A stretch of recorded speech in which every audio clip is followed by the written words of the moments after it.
අපි පින්නතුනි දොටිගැමුණු මහරජතුමාට යෝධයෝ 10 දෙනෙක් හිටියා. ඒ යෝධයෝ 10 දෙනාගෙන් එක යෝධයෙක් හිටියා ගෝඨයිම්බර කියලා. ඒ පවුලේ හිටියා දරුවෝ 6ක්. දරුවෝ 6ම පිරිමි. දරුවෝ 6 දෙනාගෙන් බාලම එක්කෙනා තමයි ගෝඨයිම්බර. එයා හරි මිටි.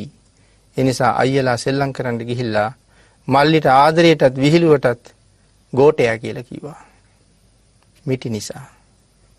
එදා ඉඳලා මෙයා ගෝඨ කියන නමින් හැඳින්වුවා. තවත් ශක්තියක් තිබුණා. ඒ ශක්තිය අපිට ඉදිරියට සාකච්ඡා කරන්න ලැබෙනවා. ඒ නිසා ඉම්බර කියන කැලල එක තියෙනවා ගෝඨයිම්බර වෙනවා. මේ ගෝඨයිම්බර දුටුගැමුණු රජුරු හොයනවා Tamanට තවත් දසමහයෝධයෝ. මෙයාගෙන් අහනවා දසමහයෝධයෝ තව මට ඉන්නවද කියලා.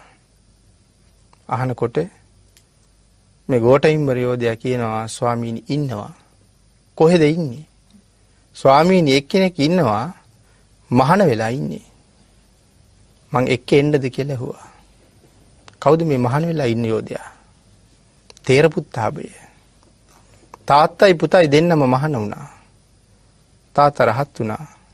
පුතා තාම රහත් වෙලා නැහැ. සාමණේර ස්වාමීන් වහන්සේ මේ මම මේ දේශනාවට කලිනුත් සිහිපත් කරලා තියෙනවා අපි ඉපදිලා ඉන්න රට ගැන අපි රට ගැනවත් දන්නේ නැති පිරිසක් කියලා. මේක මොනතරම් පුණ්‍යවන්තද මේ රට නිතර බෝධිසත්වවරු පහළ වෙන රටක්. අපි සාකච්ඡා කරමු මේ දේශනා මාලාවේ. එහෙමනම් ගෝඨයිම්බර කියලා කියන්නේ මිනිස්සු විශාල ප්‍රමාණයක ශක්තිය තියෙන කෙනෙක්. කාලව කංච ඇතෙකුට වගේ ශක්තිය තියෙන කෙනෙක්. මහා ශක්තිවන්තයෝ හිටියේ. මේ ගෝඨයිම්බර එක දවසක් යනවා තමන්ගේ පිරිසත් එක්ක ගමනක්. යනකොට මෙයාට බඩගිනි ආවා. දැක්ක ගංගායිනේ තියෙන පන්සලක්. පිරිස කීවා මේ පන්සලට ගිහිල්ලා මොනවා හරි කමු. පන්සලේ කණ්ඩ දෙයක් තිබෙන්නේ නැහැ එහෙම. මහා ශක්තිවන්තයි. පොල් ගස් වලට පයින් ගැහුවා. පොල් ගස් වලට වැලමිටෙන් යන්නා. පොල් ගස් හෙලෙව්වා. පොල් අතු, හනසු, පැහිච්ච ගෙඩි, දලු ගෙඩි, කලටි සේරම වැටුණා. පන්සල් වත්ත සම්පූර්ණ අපිරිසිදු වුණා. තමන්ගේ ශක්තිය පෙන්න වැලමිටෙන් මේ කලටි ගෙඩි වලට කුරුම්බ ගෙඩි වලට ඇන පළ කෑවා. කාලා දැන් බඩවල උස්ස ගන්න බෑ. ඒ ලෙලි හැම තැනම දාලා මේගොල්ලෝ නිදාගත්තා. තේරපුත්තාවේ සාමණේර ස්වාමීන් වහන්සේ නගරයට වැඩලා හිටියේ. රාජ්‍ය මේ වෙලාවේ පන්සලට වැඩියා. එනකොට පන්සල එකම අවුල් ජාලාවක් වෙලා හැඩි කරලා හැම තැනම. කැපකරු මහත්තයාගෙන් ඇහුවා කවුද මේක හැඩි කෙරුවේ? ස්වාමීනි අහවලා. ආන් හැඩි කරලා පිරිසත් එක්ක හැපෙත්තේ නිදි. ස්වාමීන් වහන්සේ ගියා ළඟට. යනකොට ඔක්කොම නිදි. ගිහලා ගෝඨයිම්බර යෝධයාගේ පාදේ ඇඟිල්ලක් උන්වහන්සේගේ පාදේ ඇඟිලි දෙකට හිර කරගත්තා. හිර කරගෙන උස්සලා අරගෙන දැන් දෙපැත්තට ගහනවා පොල් ගහේ. පාදේ ඇඟිලි දෙකෙන් අල්ලගෙන මෙයාගේ පාදේ ඇඟිල්ල උස්සලා දෙපැත්තට පොල් ගහේ ගහනවා. මේ කරපු මේ අශෝභන වැඩේට. ඒක ඇහිලා යෝධයාගේ පිරිස නැගිටලා එනවා ස්වාමීන් වහන්සේට පහර දෙන්න. යෝධ පිරිසනේ. ඒ සියලු දෙනාටම ගැහුවා කියන්නේ ඇඟිල්ලෙන්. ඒක ඇඟිල්ලෙන් ගහන්නේ. සියලු දෙනාම ඇඟිල්ලෙන් ගහලා පන්නනවා.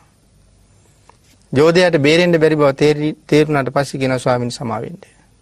මට සමා වෙන්න කියලා සමාව ඉල්ලහම අතහැරියා. අතහැරලා කියනවා ස්වාමීනි මං තිබුණ විදිහට පන්සලස් කරනවා. සුද්ධ පවිත්‍ර කරනවා. එහෙම සුද්ධ පවිත්‍ර කරලා කියනවා ස්වාමීනි ඔබ වහන්සේ මට කල්යාණ මිත්‍රයෙක්. මං හැමදාම ඔබ වහන්සේගේ ඇසුරේ ජීවත් වෙන්න කැමතියි. එහෙම කියලා සමාව අරගෙන යනවා. රජුරෝ එදා ඇහුවනේ යෝධයෝ තව ඉන්නවද කියලා. එතකොට මතක් වෙනවා. මෙහෙම කෙනෙක් හිටියා. මහරජා ඉන්නවා. පැවිදි වෙලා ඉන්නේ. එක්කෙන්න ගිහිල්ලා කිව්වා. ගිහිල්ලා කතා කළා. කතා කරාම සාමණේරයන් වහන්සේ කියනවා මම සිල් ගත්තේ සිල් බිඳින්න නෙවෙයි කියලා. සිල් බිඳින්න, සිල් පවාරණය කරන්න, සිල් ගඩන්න මං සිල් ගත්තේ නෑ. මට බෑ. ඒ වෙලාවේ ගෝඨිඹර යෝධයා උන්වහන්සේට කරුණ පැහැදිලි කරනවා. ස්වාමීනි මේ රට අගාධයට යමින් තියෙනවා. සම්මා සම්බුද්ධ ශාසනය වෙනසෙමින් තියෙනවා. විහෙර විහාර දවසින් දවස කැඩෙනවා. බෝධීන් වහන්සේලා දවසින් දවස කැපෙනවා. ස්වාමීන් වහන්සේලා මගට බැස්සහම සිවුරු ඉරාගෙන පන්සල් වලට එන්නේ. පිණ්ඩපාතේ වඩින ස්වාමීන් වහන්සේලාගේ පාත්‍ර උදුරලා ආරම් පොළවේ ගහනවා. ස්වාමීනි මේක එහෙම රටක් වෙලා. ස්වාමීනි ඔබ වහන්සේ වගේ වීරියවන්තයෝ ඇස් දෙක පියාගෙන තනියම සසරින් එතර යන්න ගත්තොත් කවුද සම්මා සම්බුද්ධ ශාසනය රකින්නේ? කවුද මේ ස්වාමීන් වහන්සේලා ආරක්ෂා කරන්නේ? කවුද ධර්මයේ රකින්නේ? කවුද විහෙර විහාර ආරක්ෂා කරන්නේ? ඔබ වහන්සේලාට ශක්තිය හම්බුනේ තනියම හැංගිලා නිවන් දකින්න නෙවෙයි, බොහෝ දෙනාට නිවන විවෘත කරලා තියලා නිවන් දකින්නයි ඔබ වහන්සේලා මේ වීරිය අරන් ඉපදිලා තියෙන්නේ. ඒකට ගෝඨිඹර යෝධයා කරන්නේ පුදුම ප්‍රකාශයක්. ඒ වෙලාවේ කියනවා එහෙනම් ගෝඨයන් ඒ වෙලාවේ සිල් පවාරණය කරනවා. සිල් පවාරණය කරලා සිවුර ගලවලා තියලා ගිහිල්ලා යෝධයොත් සමග එකතු වෙනවා. පුදුමාකාර ශක්තිවන්තයෙක්.